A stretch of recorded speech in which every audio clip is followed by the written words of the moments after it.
Well, over the past 20 years, we've seen multiple revolutions take place in technology and society. We've seen internet adoption, smartphone adoption, radical change, and you might think that the key beneficiaries of these technological revolutions are these guys. Yes, they've gone to being centi-billionaires, built very big businesses. But I'm here to tell you that these folks aren't even in the top billion beneficiaries from the advent of these technological revolutions. These are the people who have benefited most. It's one thing to go from being a rich hedge fund manager or technology entrepreneur to a centi-billionaire. It's another to leap from the 19th century into the 21st century. The Indonesian food entrepreneur, the Indian farmer, the Ghanaian health worker, these folks will see their lives, have seen their lives extend by 10 to 20 years. Their children's chance of dying is cut in half. And those children are being liberated from a life of subsistence and often backbreaking labor that has characterized the last 100 generations. They will have exposure, they have exposure in many cases already, to opportunities and experiences that are global or at least beyond their local context in a way that was inconceivable for previous generations. Their lives have changed much more. And now we stand on the cusp of the next technological revolution with AI. Mobile, smartphones, the internet, these have reduced the cost of engaging people dramatically. In fact, I started Leapfrog in January 2007, just after I saw a guy called Steve Jobs, who you may have heard of, launch the iPhone. And I had a sense that billions of people would be joining the grid and that the cost of engaging those people would reduce dramatically. What we've seen is not just a 98% reduction in that cost, but that half of humanity has joined the grid. That means for businesses and investors that the number of customers has doubled, and that there are tremendously exciting businesses that have been birthed across many countries, including in South Asia, Southeast Asia, and Africa, where we invest, that have championed this change and brought about a level of radical inclusion while generating strong risk-adjusted returns. And this is so far beyond what any of us could have conceived that it should give us all pause. For example, I set out with an idea that many people thought was crazy with my partners, that we would reach 25 million people, low-income people, through Leapfrog companies, providing healthcare, financial services, and climate solutions. Well, that number has changed dramatically, such that today we provide, through our portfolio companies, 560 million people with essential services. If you think about AI, many people have called it similar to the printing press for what it will do. But that is to really dramatically understate the efficacy of what it can achieve.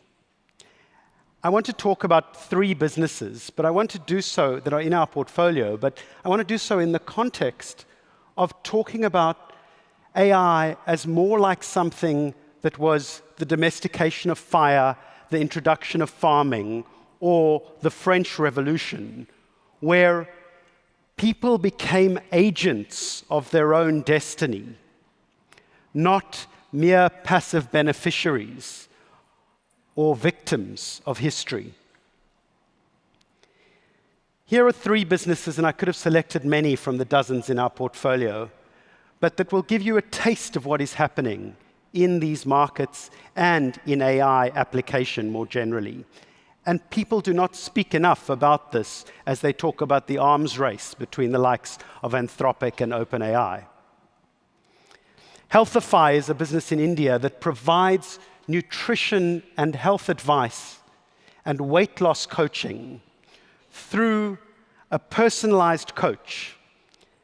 It can do so in many, many different languages and with natural language. But here's the thing, no human coach could tell you, first of all, in so many languages, but secondly, how to feed your family tonight in your local cuisine with local knowledge of what will work and local sense of what ingredients are available across the whole of India.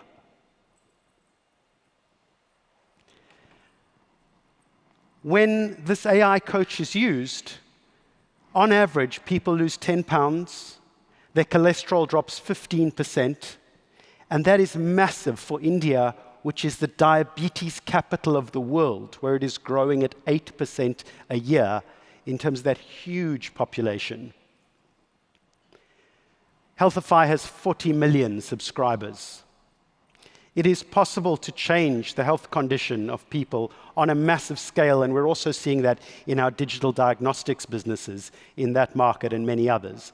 The curve is being bent for health in a way that was inconceivable before, because it used to depend on doctors and nurses entirely and the limited number of hospitals. Now people can engage in their own preventive care, and we can move towards a situation of wellness thanks to AI. Fidelity Bank. People have struggled to engage the banking system because it seems complex and it's hard to engage with, and you have to walk into an intimidating branch. Now, people can talk on the phone or on WhatsApp to an agent, and we find that those people have a higher level of trust and engagement. It drives down costs for the business, and on average, people are saving 40% more than those who don't use the AI.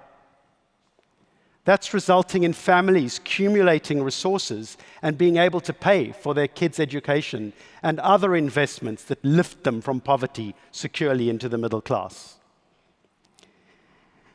And if you look at SoftLogic Life in Sri Lanka, this is now one of the largest insurance companies in both life and health in that country. And despite so many changes, in that country, you're seeing a flourishing of this company where its gross written premiums, for instance, last year went up 20% because it's able to pay out claims 97% of the time within 1 day. That is not happening yet in London, New York, Berlin, or Sydney. That is happening in Colombo. That is happening in rural Sri Lanka. So we are seeing social protection that is effective and speedy, rolled out across markets, across countries that would have seemed very difficult to do it, at a speed that is unprecedented by something like 18 insurance companies, many of them digitally enabled, that we see in our portfolio. It is possible to create safety nets and springboards at massive scale for people in a way it simply wasn't before. And AI is driving this revolution. This is a business story, and I'm just flashing up our stats, but you could look at many others. We've seen the revenues in our portfolio grow to 7 billion. We've seen a 22% average growth in our portfolios of companies across the years. And we've seen over 3 billion committed by our investors. The thing is, people don't just want to be the victims of history. People want to be the agents of their own destiny, and they want to adopt revolutionary technologies to change their own lives. And one of the most remarkable recent studies we've seen bears out this truth. If you look at so-called developed markets, and you ask people in a survey, as Google did, who will benefit from AI and will people like me benefit? You get something in the 40s, maybe early 50s, half of people or less, who think, yes, AI will benefit me. If you go to India or Nigeria, it's 3/4 of people in India, and it's 95% in Nigeria. These people are often leading in the application of AI in their societies, and we're going to see a dramatic improvement, an inclusion curve that bends very significantly, because there are 740 million people who are still illiterate, who can't read or write. There are 1.4 billion people who are unbanked. But where those people can speak in their own natural language without being able to read or write, but directly to an AI agent and talk about what they need and want and find their way, there is the potential to include people who previously seemed impossible to include in the global economy, and to see that revolution happen in their lives as emerging consumers and producers in a way that was inconceivable 20 years ago. We should not be naive here. There is a desperate need for the right principles, the right organizations, frameworks, and regulation.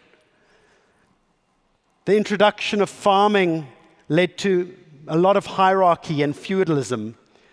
The French Revolution led to the terror.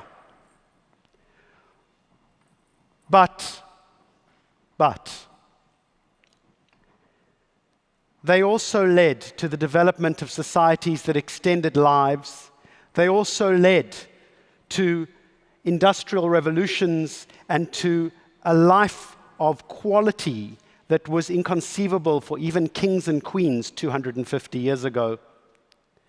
And we have the opportunity in our hands as capital allocators, as business leaders, as champions of this new form of business and investment, to really shape this revolution. We need to see and lead with two eyes, impact and investment.